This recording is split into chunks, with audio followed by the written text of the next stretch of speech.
Well, hiya, BookTube. Bill Ruttenberg here with the Ruttenberg Library. Want to come to you today with a book tag. Now, this is a special book tag. This one is near and dear to my heart. It was created by Gareth over at Book Songs and Other Magic. And Gareth does some teaching over in the UK. And I felt honored to get tagged by Gareth. He tagged me and several other teachers that are out here on BookTube that we're all in this close-knit community. And his tag was very timely. So we've got school starting up, and I'm going to upload this on, hopefully this is going to go up on Thursday. And so I've got school starting. If I'm speaking from Thursday's point of view, I got school starting tomorrow. And I'm actually recording this on Tuesday, but that's okay. But anyway, I got school starting, so I wanted to get this tag done, and I'd been kind of putting it off. He actually did this 3 or 4 weeks ago. I can't remember exact date. I didn't write that down. But Gareth just did an awesome job. He recognized a big thing in the teaching world here. And by the way, go check out Gareth's channel over at Book Songs and Other Magic. He does a wonderful job. He's got he varies quite a bit with his types of videos that he puts up. Some of them are about books. He puts up stuff on music. I know he was doing some stuff on, or he's going to be doing some stuff, because I don't think he did it yet. But he's going to be doing some videoing on political books on political cartoons and stuff. That was kind of neat. And anyway, he talks about his reading on there. Go check him out. He's got good stuff. So this was kind of his description of it, and I thought it fit really, really well. So all of these characteristics bring out different book-related prompts, which I talk about in the video. Teaching is sometimes a crazy job, so it was fun thinking about turning those different hats into bookish prompts. So the teacher hat book tag. So, teacher wears many hats. We have many different roles. Obviously, we teach the kids, but we also have almost a little bit of a parental role. We have a friendship role. We have a disciplinarian role. We have, all these different things that we help to guide kids along in life, take them from being little kids to hopefully productive citizens in this world, and teach them to love one another instead, teach love instead of hate and all of that kind of stuff. And I absolutely love my job. I love, I'll admit that sometimes all of the different hats that we wear can be tough. I don't know what other word to use there. It can be really tough to do. It can be. Sometimes it's not always easy to do. I'll just keep it at that.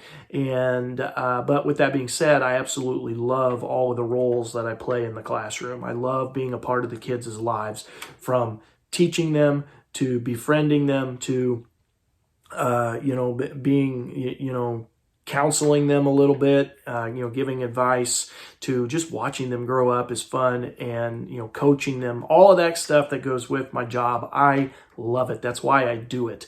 It's why any good teacher does it.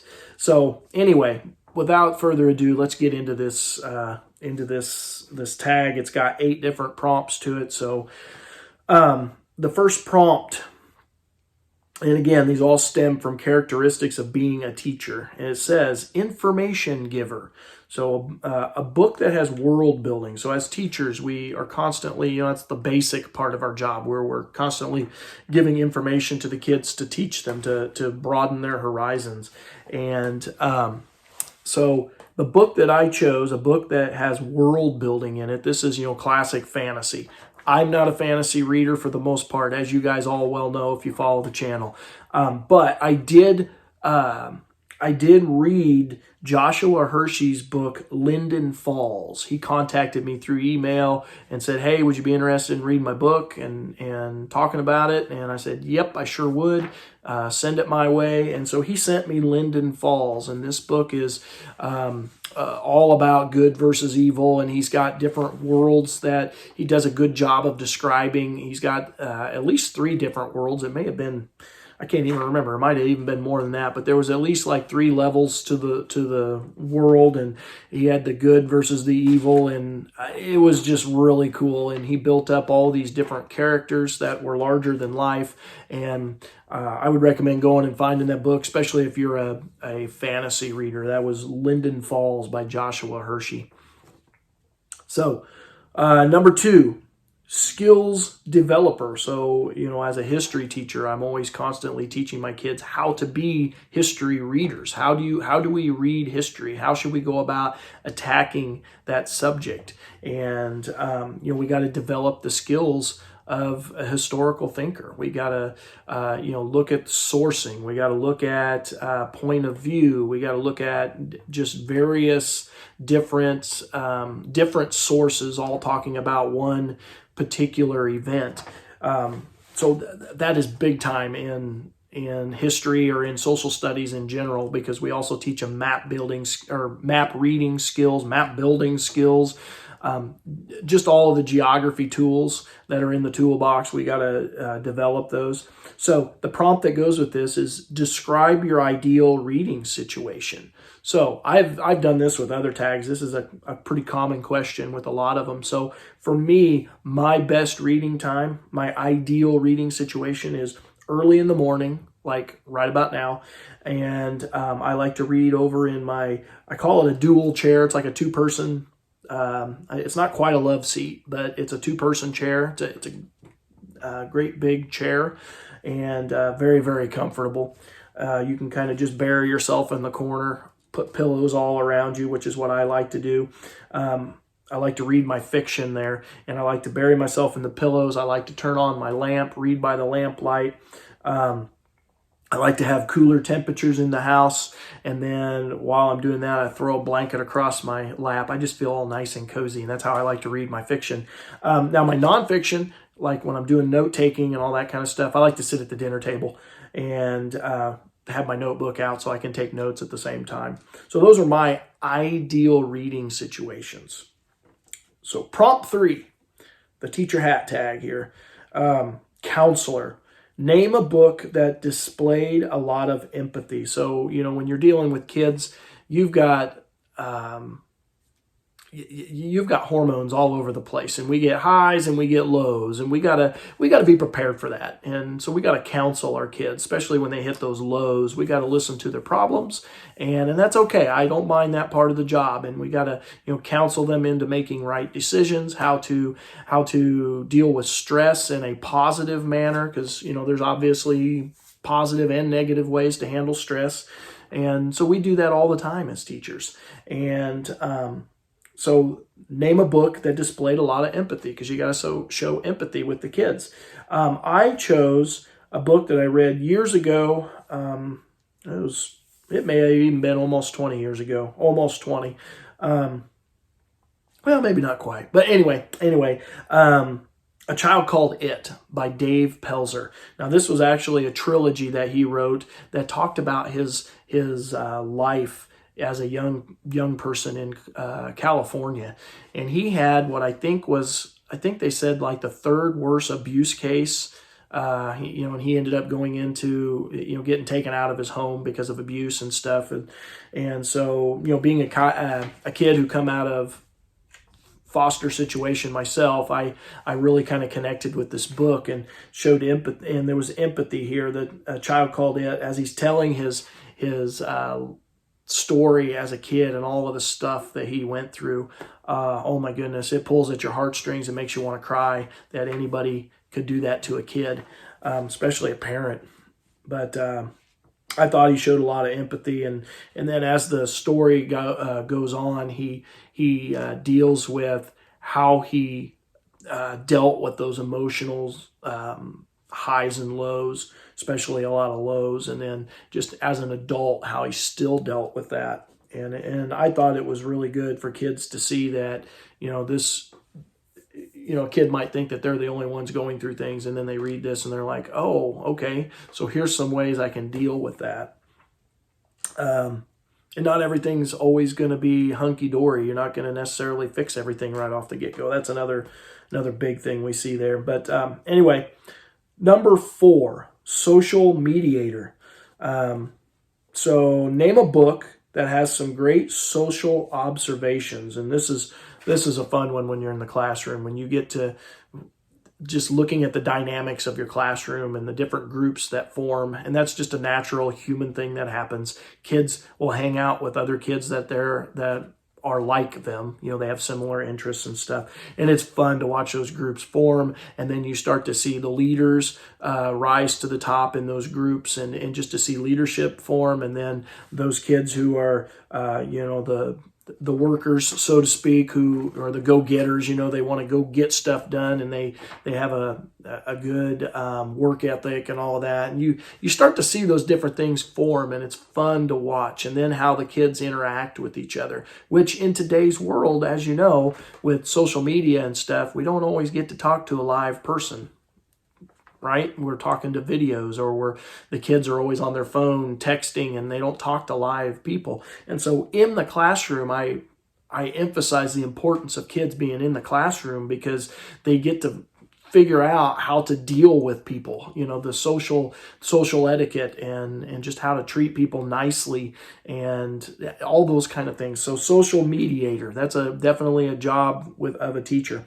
So name a book that has some great social observations. So I chose a book from my teaching when I was going through college, and I'm not sure if they still use it. I'm guessing they do. It's a classic in your studying the kids in your classroom, and it's called A Framework for Understanding Poverty by Ruby Payne. And if you come from a low socioeconomic area, just an area where there's not a lot of money, and you start to see poverty and how that affects people in their lives, you'll understand the importance of this book, because it really spells out what it does in the lives of your kids and in their family structures, and what they are dealing with, and that baggage that they bring from their from their life into your classroom, and how you've got to be aware of that and be able to work around that, work with that. And in the end, it doesn't matter what socioeconomic status you are. We have the same goal for all kids, and that is to make them all successful in life, make them all productive members of society, but they all have different backgrounds that they're working with. And so success for some kids is not the same as success for others. And this just really opened my eyes as a really young teacher. I think I actually did this when I was still in college. It was one of our readings for college. And I've come back to that since then. And there's just a lot of good stuff in there. I'll just keep it at that. Talking about poverty and how that you need to understand poverty and how it affects your kids. Number 5, data analyst. Analyze this year's reading so far. So as a data analyst, we constantly do that in teaching. We're looking at the state testing, the just tests that we do for each of the units, little mini quizzes, homework itself. We're always constantly looking through data. How are our kids doing? Are they rising to the top like we hope they will, or are they struggling? And it takes data let me start over. It takes analyzing data to figure that out. That's a part of it. As much as we hate having to go through crunching the numbers, I know some people like that, but I'm going to guess most people don't like that. But no matter how much we don't like that part of it, it is part of the job. So analyze this year's reading so far. So I feel I've been doing pretty good so far. I think my Goodreads said, 11 books ahead of schedule. And I set a goal for myself on Goodreads of reading 100 books, which I attained. Have I attained it the last 2 years? I know last year I did, and I think maybe the year before. And I'm on pace to do that again. I think I'm at 71 books of the 100 books. So I'm on pace easily to meet my goal and to exceed the goal.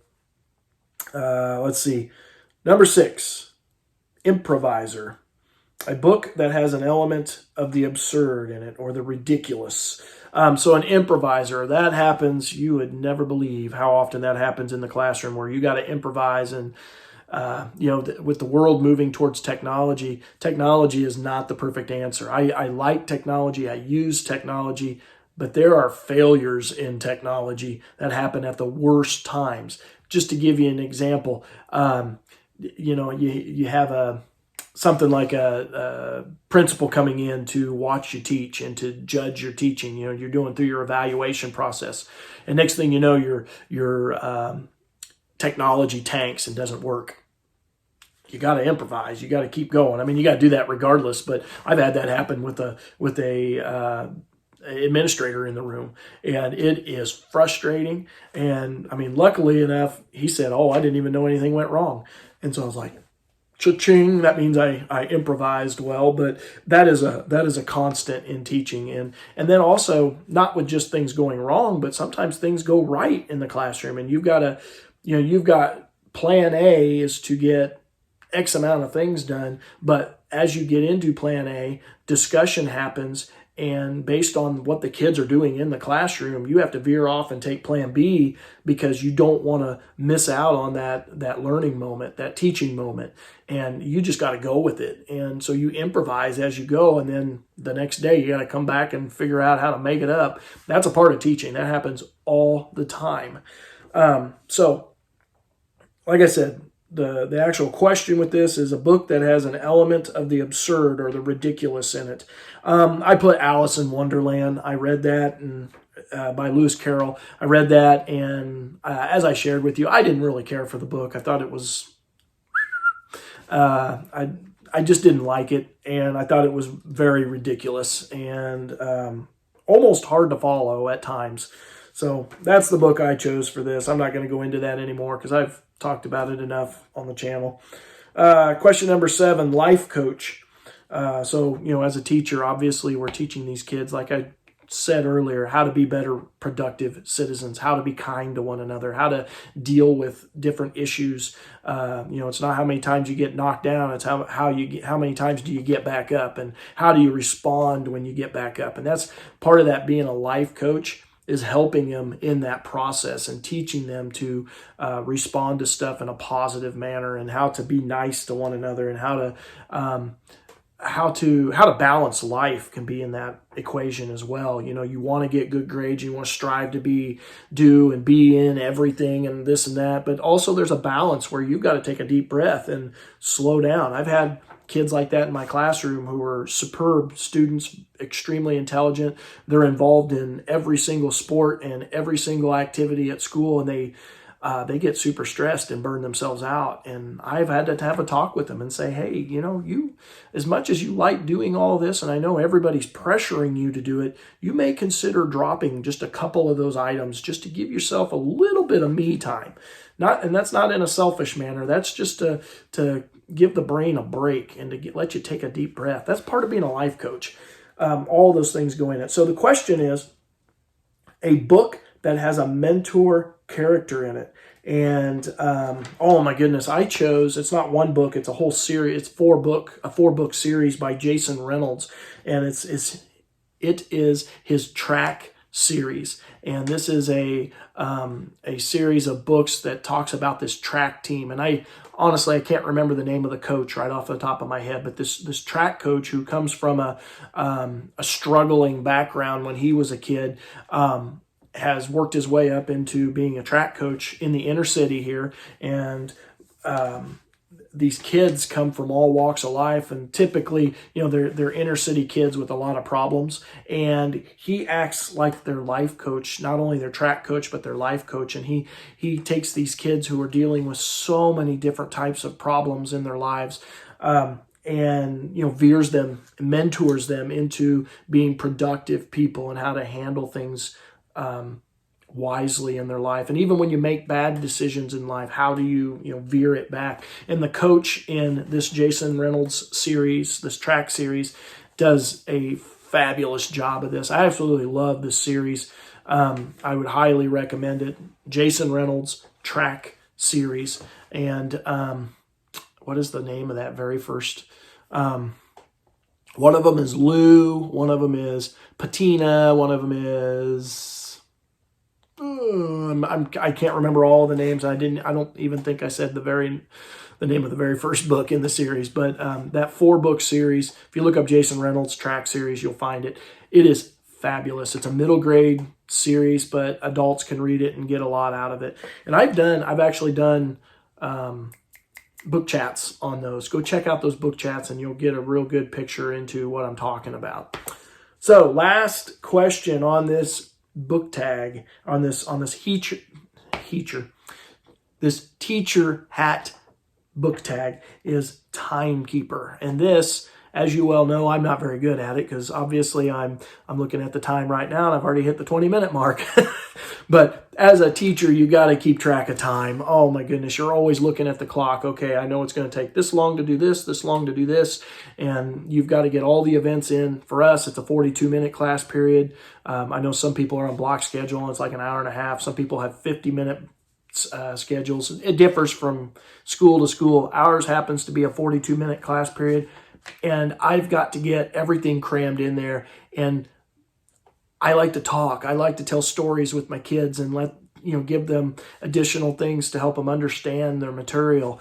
And I struggle with it. Let's just say bell to bell instruction has never been a problem for me. I've always went bell to bell because I talk too much. So it says a book that features time in its narrative. And of course I went with the classic, The Time Machine by H.G. Wells. One of my very first science fiction, may have been my first science fiction book I ever read. I thoroughly enjoyed it, about a guy who goes ahead in time and sees what people are like. And it's pretty interesting story on what the world could become. Of course, H.G. Wells always puts a good spin in his books. I've enjoyed all of them that I've read. I think I've read 3 of his so far, and I have a 4th one that I'm going to be getting into sometime in the next couple months. But always love his stuff. So Time Machine by H.G. Wells. He main character obviously gets in a time machine and is able to go back and forth in time. So BookTube, wrapping things up. This has been the Teacher Hat book tag done by Gareth over at Books, Songs, and Other Magic. Please go check out his channel. He's a wonderful booktuber, great guy, great personality, does a great job with the books that he has. He is awesome in the Voxer chats that we have going on for Historathon 2023 right now. Just love his stuff, so go check him out. Go subscribe, like his videos, all that good stuff. I'll put a link to his original video down in the description down below. So anyway, thank you for watching. I hope you all have a wonderful, wonderful week. Be thinking of me as I am moving all the books that I took off of this into the new house and taking these with me, these shelves with me.